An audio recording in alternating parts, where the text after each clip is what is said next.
Estamos aqui a reunir o nosso Conselho Nacional, é a última reunião deste mandato. Vamos ter congresso em maio, em Viseu, dias 13 e 14, e aí sim iremos com certeza analisar em cima do acontecimento, como se costuma dizer, a proposta, o programa de governo, que terá sido aprovado na altura, embora já mais ou menos conheça, porque nós sabemos todos qual é que é o programa que o Partido Socialista apresentou para estas eleições e, portanto, com maioria absoluta, provavelmente não se distinguirá muito e, aí sim, com certeza, a discussão na Assembleia, a proposta de Orçamento do Estado, nomeadamente para a educação, do qual nós esperamos que haja algumas alterações profundas relativamente à proposta que se conhecia em outubro, porque, e eu recordando as nossas palavras da altura, o que afirmámos foi precisamente que aquele era um orçamento do Estado que parecia elaborado para um país sem professores. Aliás, a palavra professores não aparecia uma única vez. Um orçamento do Estado que passava ao lado da educação, completamente. Aliás, o que fazia para a educação, em nossa opinião, não era positivo. Transferia de 550, portanto, transferia o financiamento europeu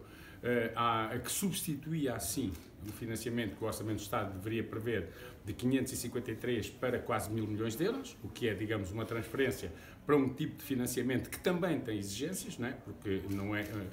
não são fundos europeus para o Estado fazer aquilo que considera que é importante, é para aquilo que são os projetos que são depois financiados e, por outro lado, também transferia para os municípios responsabilidades que, em nossa opinião, se devem manter, nos casos, nas escolas, e aí é o mais importante, em outros casos devem manter-se no próprio Poder Central.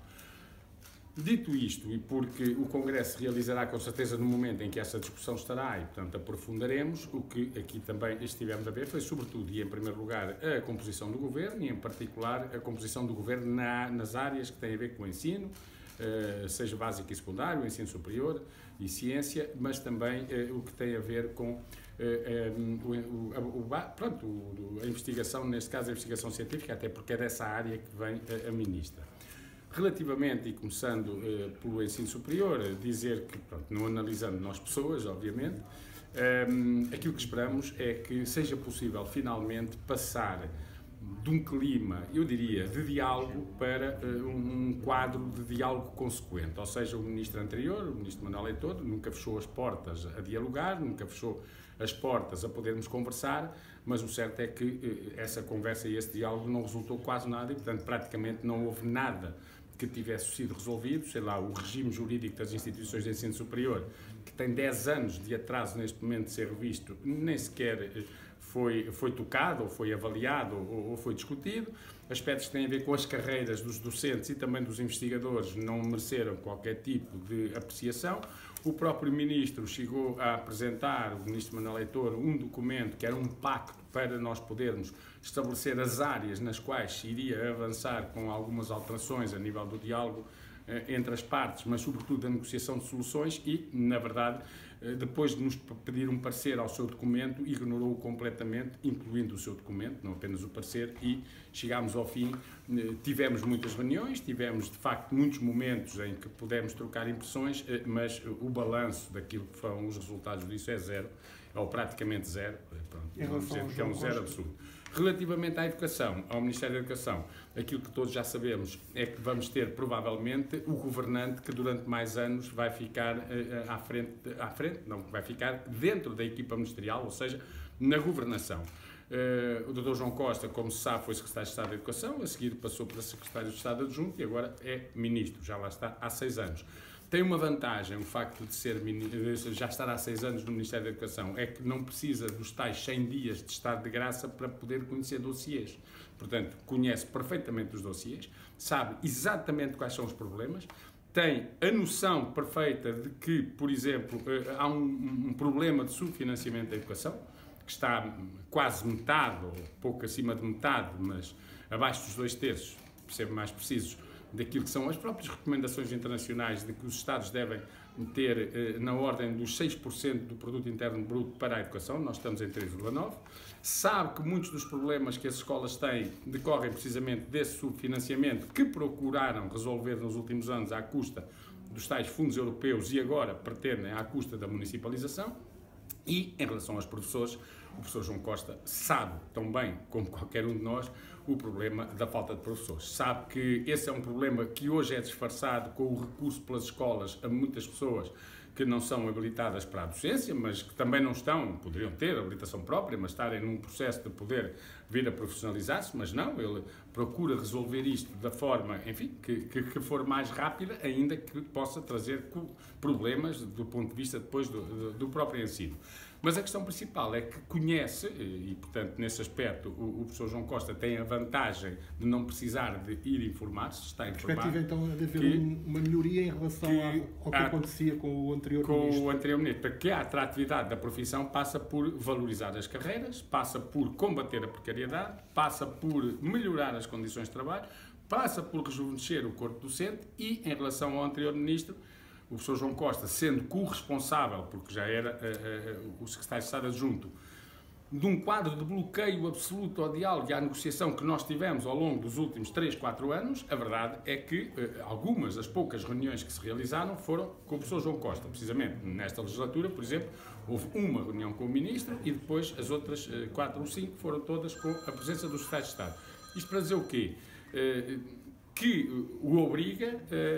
mais rapidamente ter ele, porque já não precisamos de lhe ir expor nada, nem de lhe explicar nada, nem de lhe propor nada de especial, o obrigou a estar aberto a resolver os problemas. E essa abertura é o que nós vamos ver se ele vai ter ou não. Sabemos que ele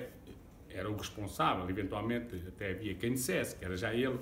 que dirigia o Ministério da Educação, não tinha a ver com as políticas educativas, ele era responsável pelos despachos de todos os anos de organização de cada ano letivo, era ele que estava com as questões da flexibilidade curricular, era ele que estava com as questões da inclusão, é ele que está com o plano Escola Mais, portanto os planos de recuperação, é ele que está com a avaliação dos alunos, é ele que está com tudo isso. E deveria saber, e sabe, com certeza que sabe, que muito do que tem vindo a impor às escolas através de todos estes projetos careciam as escolas de mais condições, de mais recursos para os poder concretizar, e não o tem feito. E ao não fazê-lo, aquilo que está a fazer é cada vez mais a sobrecarregar os professores, que têm que levar por diante todas estas medidas, e portanto as escolas sem um reforço de recursos, e algumas vezes até com perda de recursos, nomeadamente por causa da aposentação de professores que têm horas que fazem parte do crédito global das escolas, que se estão a aposentar e perdem-se essas horas, porque são substituídos por professores mais novos sem redução, e portanto sabe o professor João Costa que as escolas precisam urgentemente de um reforço de recursos, não apenas financeiros, também recursos humanos, sob pena de estourar rapidamente com o corpo docente que as escolas têm. Também sabe, como todos sabemos, que metade dos professores se aposentam ao longo da década, ou um pouco mais até, ao longo da década, e que as escolas de formação de professores não têm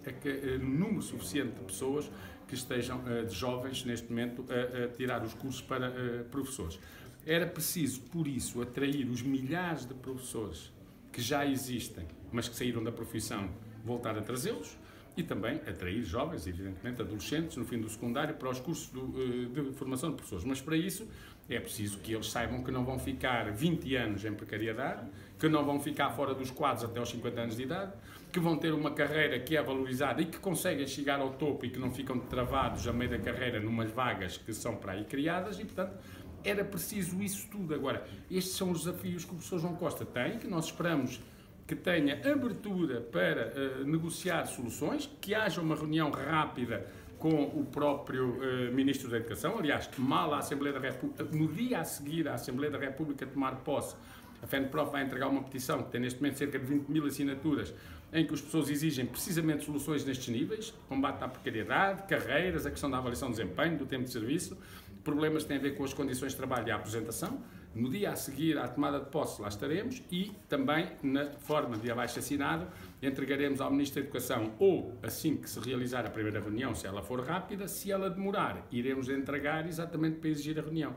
Portanto, estes são os desafios de um Ministro que sabe perfeitamente o que é que tem que fazer. Tem que ter vontade, capacidade, autonomia para fazer, porque se não fizer, vamos ter, evidentemente, processos reivindicativos que, naturalmente, as pessoas não deixarão de levar por diante. Nesta reunião de hoje foi aprovado algum caderno reivindicativo para levarem ao novo Parlamento? Foi aprovado um documento, foi aprovado há bocadinho, um documento que, no fundo, é um documento que, para o novo governo, portanto, não tem apenas para o básico e secundário, pré-escolar, tem também medidas para o ensino superior e para o ensino particular e cooperativo. É um documento, precisamente como disse, que assenta na parte do básico e secundário nas questões do combate à precariedade, das carreiras, do rejuvenescimento e dos horários de trabalho. que tem medidas, muitas delas que já no passado também foram entregues, portanto não fomos inventar nada, não é? Foram entregues ao Ministério e, nomeadamente, ao professor João Costa, e que algumas delas, pensamos nós, têm que ter incidência no orçamento de 22 e 23. E nós falamos destes dois orçamentos porque todos temos consciência que o orçamento do Estado para 22 é para meio ano, não é? E, portanto, teremos já que julgar também com estes dois iniciais, metade, o de 22, que é meio ano, e o de 23. Conhecemos quais são as prioridades que o Ministério vai ter em termos de legislação, a alteração na formação de professores, no regime de formação de professores, que às vezes ser no momento em que há uma pressão grande da falta de pessoas não é bom conselheiro, porque poderá haver uma tendência ou uma tentação de fazer alguma coisa mais ligeira para poder apressar a formação. Isso não é bom, vamos ver. E a questão dos concursos. Veremos quais são as intenções que a nível dos concursos o Ministério tem, embora já conheçamos algumas do passado, mas ainda não formalizadas, nomeadamente das próprias escolas poderem contratar diretamente os professores, coisa que merecerá da parte dos professores e da nossa parte a rejeição. Mas nós queremos ir além dos concursos e além, como disse, desta questão da formação, e portanto também apresentaremos propostas para a carreira, para a recuperação do tempo de serviço, para a avaliação de desempenho. Agora, e para combate à precariedade? Ontem saiu a portaria das vagas, hoje a abertura dos concursos, e aquilo que nós ontem, apreciando os primeiros números, já pudemos dizer é que, pelo menos, este concurso não vai ser um concurso que combate à precariedade. O Ministério da Educação veio dizer que tinha um aumento de 35% das vagas em relação ao ano passado, sendo que, no entanto, que esse número decorre de uma norma legal, a chamada norma travão, mas só para termos ideia do que representa, o Ministério diz que este concurso, e estava na portaria, vai ter 3.259 vagas, das quais 28 são para ensino artístico, portanto, são pouquinhos, mas também são grupos mais pequenos, 2.730 para a norma travão, ou seja, a entrada nos quadros através de vinculação de professores que reúnem o tempo de serviço já e os anos consecutivos para poder entrar nos quadros, mas para termos ideia desta insuficiência, eles abrem 2.730 vagas de vinculação e no sistema, professores com 15 ou mais anos de serviço são 4.800. Portanto, isto é para a metade das pessoas com 15 ou mais anos de serviço, porque fomos falar das pessoas com 10 ou mais anos de serviço, já apontamos para 10.000. Eles abrem 2.730 vagas e depois, para além da norma travão, que é uma imposição legal, 529 vagas extra norma travão para grupos carenciados. Bom, quantas é que seriam as vagas que eles podiam abrir? As contas são muito fáceis. Este ano, para horários anuais e completos, portanto, horários completos para todo o ano, e, portanto, são necessidades permanentes das escolas, que foram colocados até ao início das aulas 9.364 professores. Se considerarmos que destes 2.730 entram nos quadros, por vinculação, sobram 6.634 vagas. Como é que com 6.634 vagas o Ministério da Educação só abre 529? O que significa que vão sobrar mais de 6.100 necessidades permanentes das escolas a ser satisfeitas por pessoas em precariedade que têm 10, 15 ou 20 anos de serviço. Isto não tem sentido. Aliás, o Estado português tem neste momento, pela segunda vez já, tem um procedimento da Comissão Europeia por violação de uma diretiva comunitária que impede, por um lado, os Estados-membros de abusarem da contratação a termo e, por outro lado, de discriminarem os contratados a termo salarialmente porque eles não passam do início de carreira. Esse procedimento da Comissão Europeia não lhes serviu de nada, porque, como se vê por estes números, o Ministério da Educação, eu não digo que abrisse as 6.105 vagas, mas se abrisse 3.000 vagas, que eram metade deste número, não ficaria com pessoas a mais, continuaria a ter falta de professores, mas só abriu 529. Isto não tem sentido, ou seja, a precariedade continua a ser a aposta do Governo, pelos vistos, ainda não posso dizer que é do próximo, porque ainda não tomou posse o próximo, mas é do anterior que, por acaso, tem como secretário de Estado adjunto o próximo ministro. Portanto, são sinais que gostaríamos de não ter. Tendo em conta que o novo Ministro da Educação já conhece a área, a FENPROF vai dar quanto tempo a este Ministro para conseguir realizar alguma das vossas propostas ou até a FENPROF começar com ações de luta? Não, nós vamos lá ver. A primeira coisa que nós vamos fazer, que é aquilo que queremos, é resolver problemas através da via da negociação. Isso é o que para nós importa mais e, portanto, nós a primeira coisa que vamos dizer ao Ministro não é ou o senhor resolve problemas ou leva com 3 greves. Não iremos fazer isso, evidentemente. A primeira coisa que iremos dizer, Sr. Ministro, os problemas conhece-os, tal como nós, Estão aqui propostas, são propostas que são pontos de partida que nós temos, vamos nos sentar, vamos discuti-las, vamos negociar. Se o caminho for esse, é esse o que nós iremos privilegiar, porque é isso que nós achamos que é o mais importante. Se o caminho for outro, pois se o caminho for continuar a apostar em deixar tudo na mesma, pois aí não é uma questão de quanto tempo ou quanto não tempo, é uma questão de haver ou não solução para os problemas. A primeira reunião, que esperamos breve, servirá, normalmente serve para nós podermos apresentar, fazer o diagnóstico, apresentando aos ministros quais são os problemas. Esta não é preciso. Portanto, como neste caso não é preciso, a primeira reunião servirá para quê? Para nós tentarmos com o ministro, por um lado, agendar os processos negociais que eventualmente já estão na calha, eu há pouco falava, a formação, os concursos, nós não estamos fora disso, é a prioridade do Ministério, estamos, sim senhor, estamos abertos, vamos a isso, mas não nos esgotar aí, portanto, também ter em conta quais são as prioridades dos professores, porque se o Ministério da Educação, o Governo e o Ministério da Educação continuarem a achar que os problemas que os professores têm tempo para ser resolvidos e podem ser adiados, cada ano que passa vai ser um ano com mais falta de professores. E um dia destes, alguma coisa que entre em ruptura e provavelmente o funcionamento normal das escolas e a qualidade do próprio ensino.